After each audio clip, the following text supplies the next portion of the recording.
Estamos en los cursos de verano de San Lorenzo del Escorial.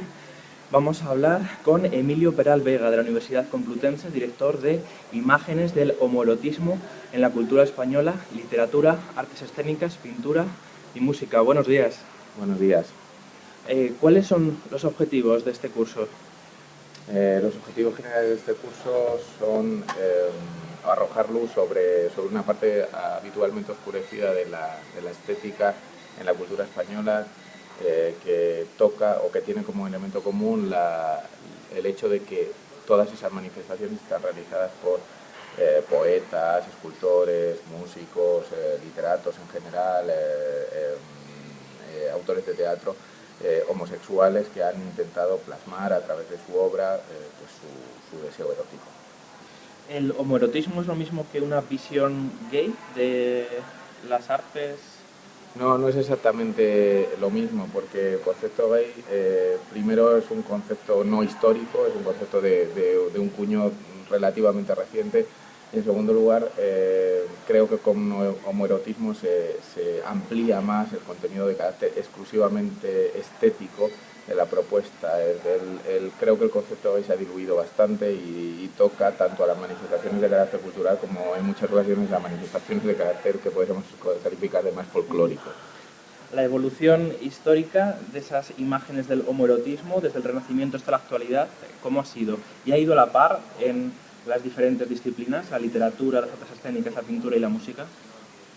Sí, yo creo que ha ido bastante a la par en casi todas las disciplinas, quizá con excepción del teatro, que es un recipiente en el que las novedades llegan habitualmente, las novedades de carácter estético y las novedades de carácter incluso temático llegan un poco más tardíamente por el hecho de que es una industria.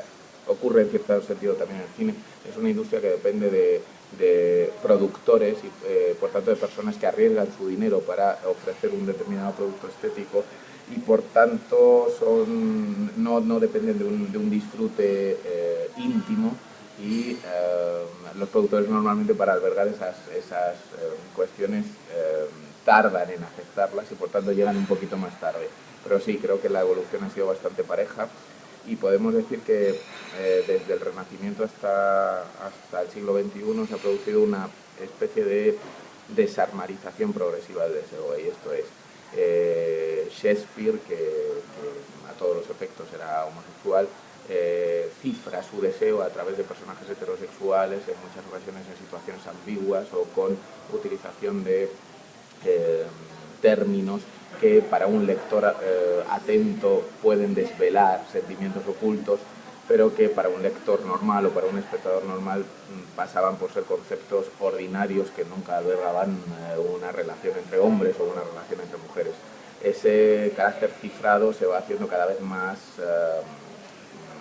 evidente hasta que en la actualidad tenemos manifestaciones de carácter escultórico, literario, musical, que obviamente no ocultan ni terminológica ni estéticamente su vinculación con el universo homosexual.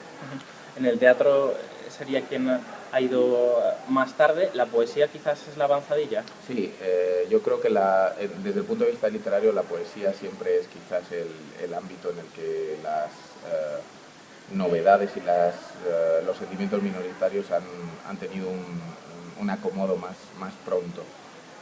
Quizás porque la poesía es, tampoco se lo oculta a nadie, es el arte literario más exclusivo, más elitista o con menos público, aquel que se realiza de una manera más íntima y evidentemente aquel que es delectado por menos personas y quizás las que más estética y psicológicamente están preparadas para aceptar novedades. ¿Qué autores podríamos buscar dentro de los poetas? Si nos circunscribimos al siglo XX, desde luego buena parte de la generación del XXVII, en el caso español me refiero obviamente, pues desde Federico García Lorca, Luis Cernuda, Vicente Aleixandre, Emilio Prados, Juan Gil Albert, y a partir de ahí una enorme nómina de poetas que continúan en la posguerra, con un caso emblemático de Jaime Gil de Viedma, del que hemos hablado durante estos cursos. Comentabais que siendo algo marginal, esas imágenes del homoerotismo han sido claves en la cultura clásica. ¿Por qué? Cuando dices cultura clásica, ¿te refieres a la cultura clásica desde nuestra perspectiva, es decir, Renacimiento y Barroco, o cultura clásica greco-latina? Renacimiento barroco. Bien, la pregunta era... Que si ha sido marginal, sin embargo ha sido clave. Sí, por supuesto que ha sido clave, sobre todo por el hecho de que en la época clásica es un mensaje cifrado. Esto es, el homoerotismo es un elemento añadido de riqueza en la expresión de los sentimientos, y precisamente por ser un lenguaje cifrado es un lenguaje que necesita a los ojos del siglo XXI una intelección o una interpretación estrictamente minuciosa para arrojar luz a pasajes que, si ya en la época eran oscuros, ahora resultan todavía más oscuros, puesto que hay 500 o 600 años de diferencia que nos ocultan muchas de las claves de interpretación y nos pueden también arrojar luz sobre la modernidad de ciertos autores que tradicionalmente hemos considerado como parte de la contrarreforma española, y por tanto escritores bastante oscuros desde un punto de vista ideológico. Inaugurabas estos cursos con una ponencia titulada Pierrot, Lorca, Carnaval Blanco del Deseo Oscuro. ¿Sobre qué versaba este atractivo título? Sí, bien, este título es estrictamente el título de un libro mío que va a aparecer en octubre en la editorial Támesis, publicado en inglés, y efectivamente es una ponencia sobre Pierrot, que es el payaso. Bueno, realmente es una máscara de la comedia del arte, luego transformada en un payaso tristón, que es utilizado y hasta abusado de él en el modernismo y en el cambio de siglo, y que es una de las máscaras que utiliza Lorca para hablar de su deseo erótico. Lorca utiliza esta máscara, es la única que utiliza de manera constante desde el principio de su trayectoria, en 1918, con los primeros escritos, hasta su muerte, y es una máscara que se convierte en un alter ego para él. Él es, igualmente que el payaso clásico, él es un perdedor en asuntos de amores, es un perdedor triste, es un perdedor cuyo único cobijo está en los rayos de la luna. Él es un poeta, cantor, músico, por tanto se cobija en ella, y es una máscara que le permite, por ejemplo, codificar su primera relación con Dalí. Es una relación muy enigmática, nunca del todo bien perfilada.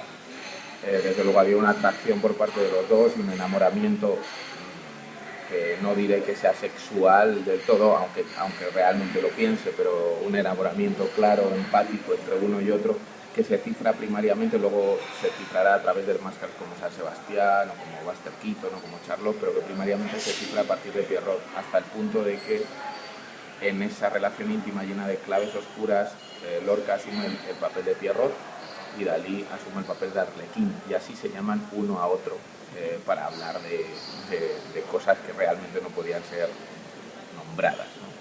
Muchas gracias por estar con nosotros en el Ateneo Escurialense en Radio, Emilio Peral Vega. Muchas gracias a vosotros. Hasta la próxima.